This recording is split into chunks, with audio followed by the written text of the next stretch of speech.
अभी तक गोष्ठी में जो चर्चा हो रही थी, बातचीत हो रही थी, वो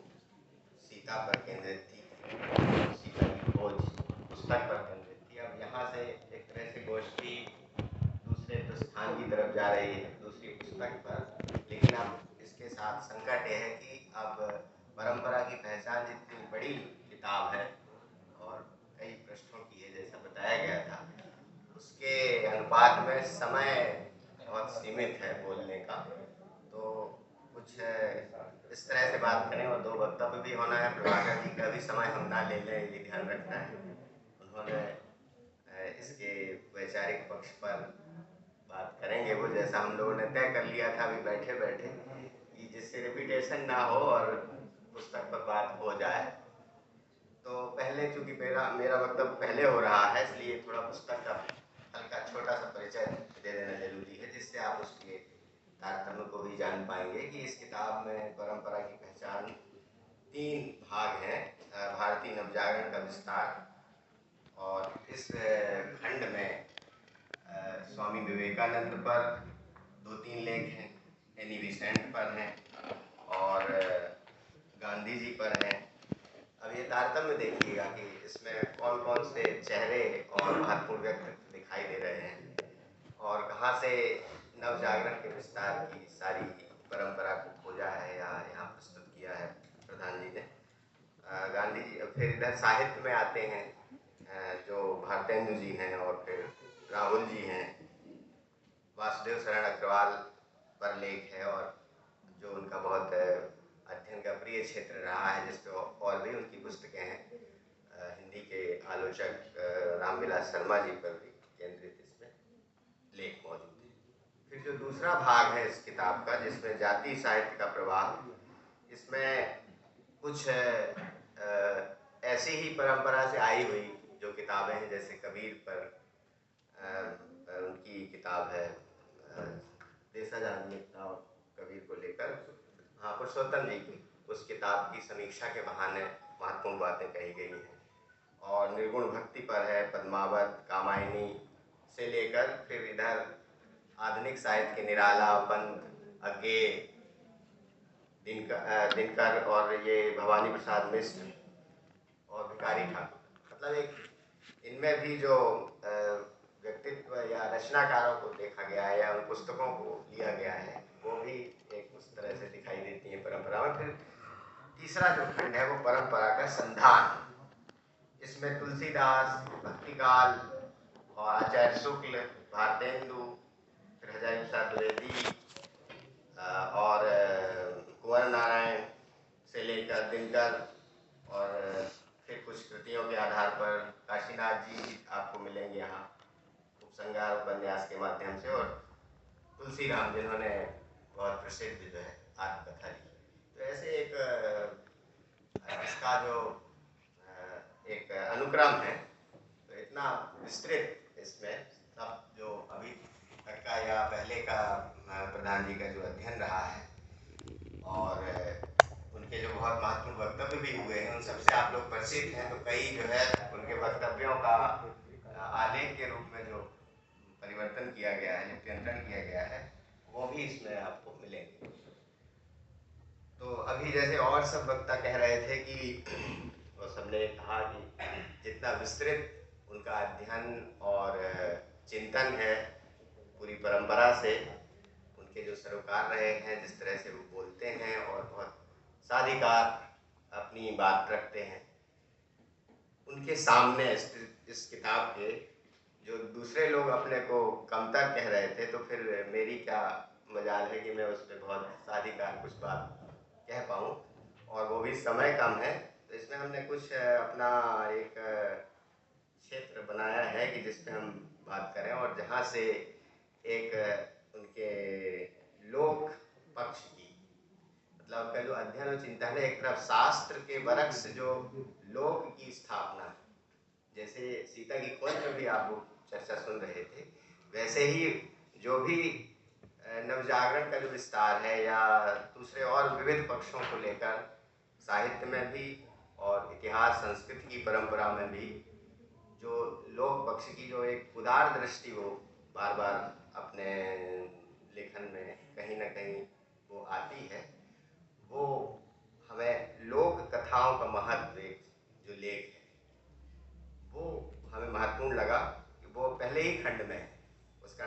इसलिए छोड़ दिया था कि उस पर हम बात करने ही वाले हैं। तो लोक कथा परंपरा में जैसे और विधाएं रही हैं लोक साहित्य की, लोकगीत है या अन्य दूसरी विधाएं हैं, उसमें सबसे महत्वपूर्ण या लोक में सबसे ज़्यादा व्याप्त प्रिय रही विधा है वो लोक कथा है। लोक कथाओं के कितने विविध रूप हैं इनसे आप लोग जानते हैं, उन पर बहुत कुछ है और कहने की जरूरत नहीं है, इस लेख में उनका जिक्र हुआ है पर्याप्त उस विविधता। और एक कई ऐसी जो भोजपुरी क्षेत्र में लोक कथाएं प्रचलित हैं उनका संदर्भ भी इस लेख में लिया गया है, और कैसे लोक कथाओं की जो परंपरा और चेतना है लोक में वो कैसे शिष्ट साहित्य में या लिखित साहित्य में आती है, इसका जिक्र भी प्रधान जी करते हैं। उसमें प्रेमचंद की चर्चा करते हैं, रंगभूमि की चर्चा करते हैं, और सबसे चीज जो एक गणितीय व्याख्या करते हैं लोक कथा की, वो भी बड़ी दिलचस्प लगी। कि एक लोक कथा है, पहले जिस थोड़ा उसको आप सुन लें। लोक कथा, एगो कहार के 3 लइका, दूगो लूला, लूला एगो को बहिया ही नहीं, जिसके बहिया ही नहीं उसने गढ़ी 3 हड़ियां, दूगो फूटी फूटी, एगो के पैदे ही नहीं, जिसके पैदे ही नहीं उसमें पकाए 3 चावल, दूगो काचे काचे एको पकवे ही नहीं, जो चावल पका नहीं उसमें न्योते 3 ब्राह्मण। तो इस तरह से कथा कैसे बढ़ती जाती है। इसकी जो उन्होंने सूत्र दिया है 3 - 2 - 1 = 0, 3 फिर 2 फिर 1, फिर एक नए सिरे से शुरू कहानी होती है। एक कथा फिर मतलब वो अंतहीन सिलसिला लोक कथा का चलता जाता है और कोई भी उसमें और नई बात जोड़ता रहता है। तो लोक में ऐसी बहुत सी कहानियाँ लोक कथाएं हैं, और केवल भोजपुरी ही में नहीं दूसरी बोलियों में भी इस तरह की प्रचलित हैं।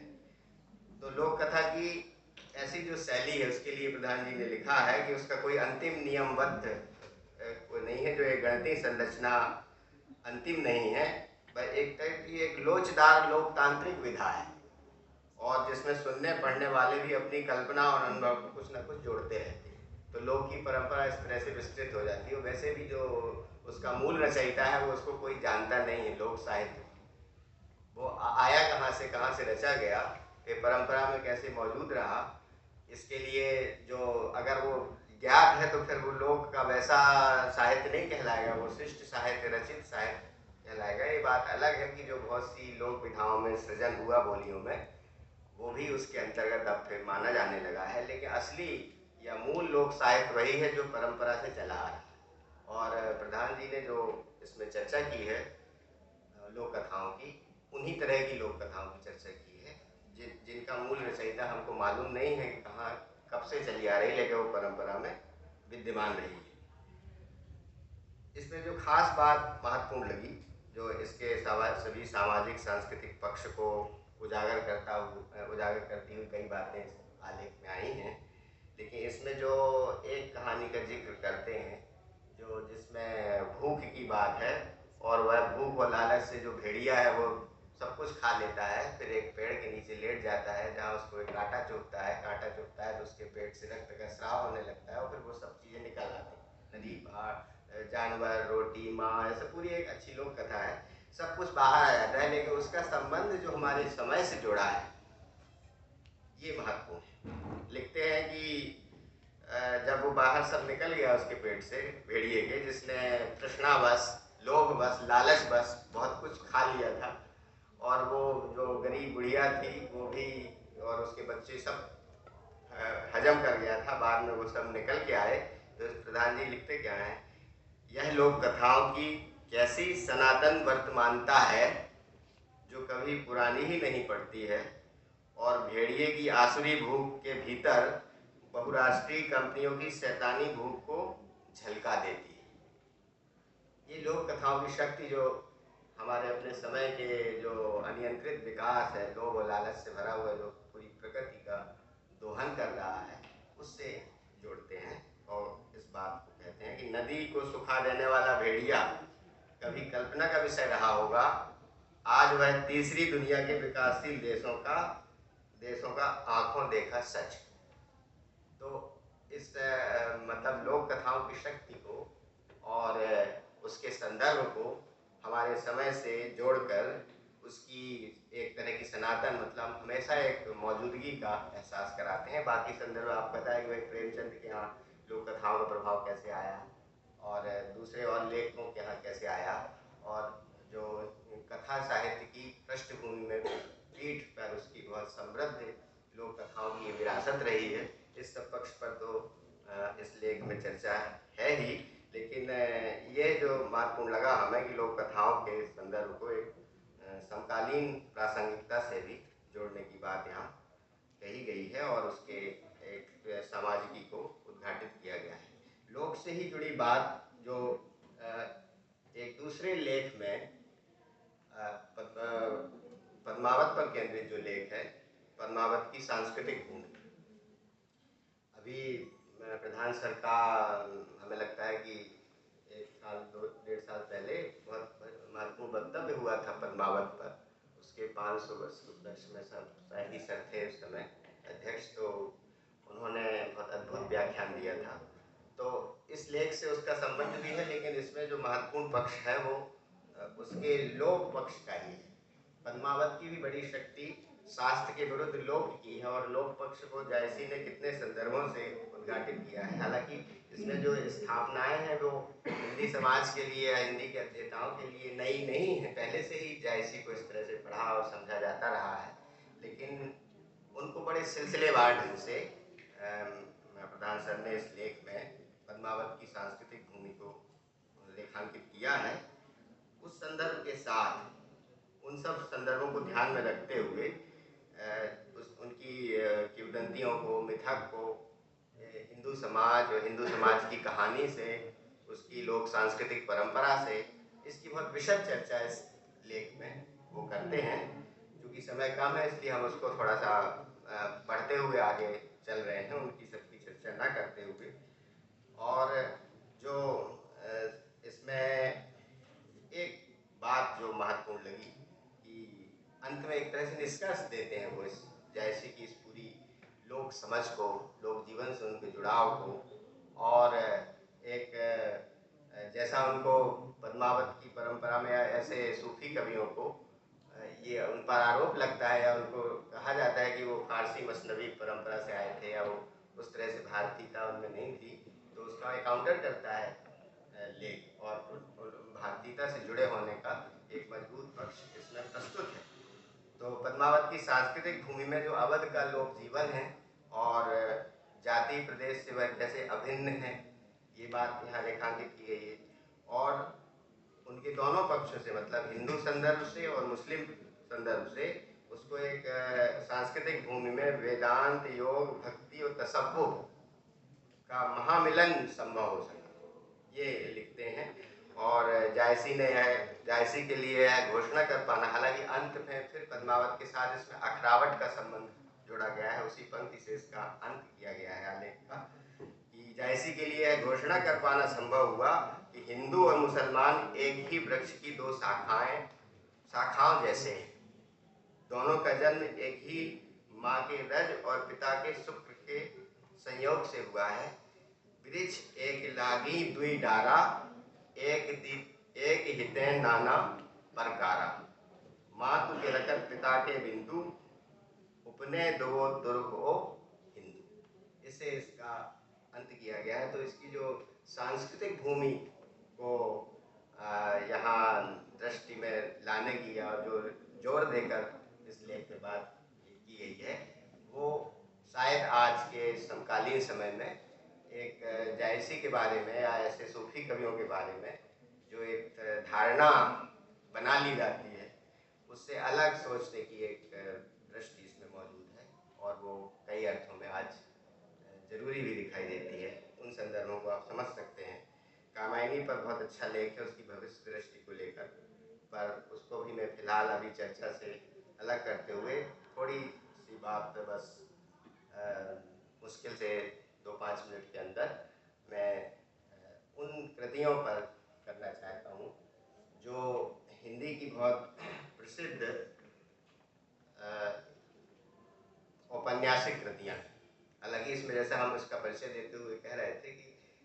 कई परंपरा मतलब तुलसीदास से लेके फिर आधुनिक कवि तक आते हैं, और उस परंपरा में कथा कि में तो प्रेमचंद से लेके फिर काशीनाथ सिंह तक भी आते हैं। आधुनिक कवियों में निराला से लेके अज्ञे और उन पर भी बात है, भवानी प्रसाद मिश्र पर भी है, गजलों पर भी इसमें लेख हैं। तो डायमेंशंस कई हैं, कई तरह से इस पर बात की जा सकती है। बल्कि कभी कभी ये लगता है कि थोड़ा इसमें मतलब हर लेख अपने आप में महत्वपूर्ण है, इसमें कोई दो राय नहीं, उसको पढ़ा जाए, उस पर बात की जाए, लेकिन परंपरा की पहचान या एक पुस्तक को इसमें लाने के लिए सब एक साथ रखने की जगह इसमें थोड़ा एक तारतम्यता, एक सूत्रता विधा के आधार पर या किसी और दृष्टिकोण से थोड़ी कम की जा सकती थी। कुछ लेखों को दूसरी पुस्तक में लाया जा सकता था, तो परंपरा की पहचान में एक सूत्रता रहती और विविधता तो दिखाई दे रही है, लेकिन कभी लगता है कि थोड़ी एक सूत्रता में शायद हमारा ही अनुभव हो कि पढ़ते हुए कि अचानक हम एक तरफ कवियों को पढ़ रहे हैं तो फिर गद्यकारों को पढ़ रहे हैं, और फिर एक तरफ हम गांधी और विवेकानंद से होकर फिर साहित्य में आ रहे हैं। तो तब एक उनके मन में, लेखक के मन में रही होगी कि ये परंपरा की एक सूत्रता कहाँ है और कैसे उसको देखा जा सकता है। लेकिन मुझे ये लगा कि शायद इसको विधा में या किसी और दृष्टिकोण से सीमित किया जाता है तो हो सकता है कि पुस्तक थोड़ी छोटी भी हो जाती और इसको हम अलग अलग पुस्तकों के रूप में भी देख पाते। खैर, जो हम बात कहना चाहते हैं उस पर आते हैं और अपनी बात को समाप्त भी करेंगे कि एक लेख जो उपन्यास पर है वो बाण भट्ट की आत्मकथा। अब इस बाण भट्ट की आत्मकथा लिखने की भी अपनी एक कहानी है अजय प्रसाद द्विवेदी की कि उन्होंने इसको क्यों लिखा। तो ये सारे संदर्भ का जिक्र इसमें किया गया है कि जो है वो आत्मकथा के शिल्प में क्यों आई। एक तो कोई भी उपन्यास में कोई लेखक एक शिल्प निर्मित करता है तो एक तरह का झूठ या छद्म होता है, उसको थोड़े सकारात्मक अंदाज में लीजिए कि वो भ्रम पैदा करता है कि वो बाण भट्ट की आत्मकथा। कोई भी देखेगा तो यही समझेगा कि बाण भट्ट की खुद की आत्मकथा है, लेकिन वो ये नहीं है, वो एक नॉवेल है, वो एक उपन्यास है। लेकिन वो आत्मकथा के रूप में क्यों लिखा गया, क्योंकि जो बाण भट्ट की चर्चा पहले की जा चुकी थी द्विवेदी जी के पहले, राहुल जी वगैरह के बोलगा से गंगा जैसी कृति में, या जो उनकी छवि बन गई थी उसके काउंटर में शायद उसको खुद ये बात कहनी पड़ी, द्विवेदी जी को कहलाना पड़ी। तो ये पक्ष रखते हुए प्रधान जी ने उसकी चर्चा, मतलब वो बाण उसके केंद्र में नहीं है, केंद्र में उसकी स्त्री है। बाण भट्ट की आत्मकथा के केंद्र में बाण चरित्र है, बाण एक प्रमुख माध्यम है। वो केवल उसकी कहानी नहीं है, वो उसके युग में, उस सामंती युग में स्त्री की उपस्थिति, स्त्री के सरोकारों से जुड़ी हुई वो रचना है। जो पढ़ा होगा आप लोग जानते होंगे, इसीलिए इस लेख को उन्होंने प्रधान सर ने बाण भट्ट की आत्मकथा स्त्री महिमा का आख्यान से रेखांकित किया है, और इसके तमाम स्त्री संदर्भों को वो यहाँ इस लेख में उद्घाटित करते हैं। और हमें लगता है कि वो अपने रुचि बोध से ही, अगर पुस्तकों के ऊपर भी उन्होंने लिखा है, इसमें चयन किया है, भले ही वो गद्य की आइन हो या कविता की आइन हो, बाजसवा के बहाने अगर कुंवर नारायण की आ रही है तो वो मिथक में और इतिहास में या मिथकी चेतना से वहाँ संबंध है, इसलिए शायद वो चयन यहाँ किया गया। और मेघदूत पर लिखते हैं, उसी तरह से काशीनाथ सिंह के उपन्यास का चयन किया उन्होंने, उपसंहार का, जो उनकी सबसे लेटेस्ट बात की रचना है, और जैसी उनकी एक छवि बन गई थी कहानीकार की, और साठोत्तरी कहानी के बाद जो उनकी पहचान है कहानी के क्षेत्र में, उससे हम लोग वाकिफ हैं, जानते हैं। उस संदर्भों को ध्यान में रखते हुए अचानक जो अपना मोर्चा लिख रहे हैं उपन्यास एक जमाने में, और वो सब तमाम कहानियाँ लिख रहे हैं, उसके बरक्स वो अभी तक जिस क्षेत्र में नहीं गए थे, मिथक में, वो कृष्ण के मिथक को लेकर, उनके चरित्र को लेकर उपसंहार लिखते हैं। तो इस पर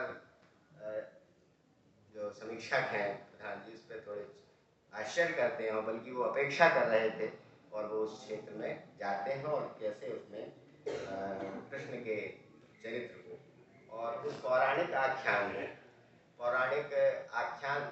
के आधार पर, जो कि इस तरह की जो हिंदी में रचनाएं आई हैं जो मिथक आधारित हैं, पौराणिक आख्यानों पर आधारित हैं, वो थोड़ी सुविधा भी देती हैं और थोड़ा सा चुनौती भी पेश करती हैं। तो यहाँ चुनौती के रूप में उन्होंने लिया है और उस चुनौती का तमाम ढंग से उन्होंने प्रधान जी ने यहाँ उद्घाटन किया है। हम चाह रहे थे कि पर्ची ना आ पाए और हम पूरा कर लें, लेकिन वो आ गई है, इसलिए हम बहुत विनम्रता से कुछ अपनी बातों का संयम रखते हुए कि हमको 2-4 बातें और कहना थी, पर उनको छोड़ते हुए अगले वक्तव्य के लिए कि जो शेष बातें हैं वो निश्चय ही प्रभाकर जी इसको पूरा करेंगे। और मैं इस पुस्तक के लिए, परंपरा की पहचान के लिए और सीता की खोज के लिए भी प्रधान सर को बहुत बहुत बधाई देता हूँ और शुभकामनाएं करता हूँ कि वो इसी तरह लिखते रहें और हम लोगों का मार्गदर्शन करते रहें, उत्साहित करते रहें। बहुत बहुत बधाई। मैं आशीष जी का आभारी हूँ कि उन्होंने पता नहीं क्यों मेरा चयन किया। मुझे लग रहा था कि मैं इस पुस्तक के बोलने के लिए शायद ठीक नहीं हूँ, लेकिन वो उन्होंने ऐसी अपेक्षा हमसे की और पता नहीं मैं इतनी जल्दी में उसको कर पाया कि नहीं, फिर भी मैं उनका आभार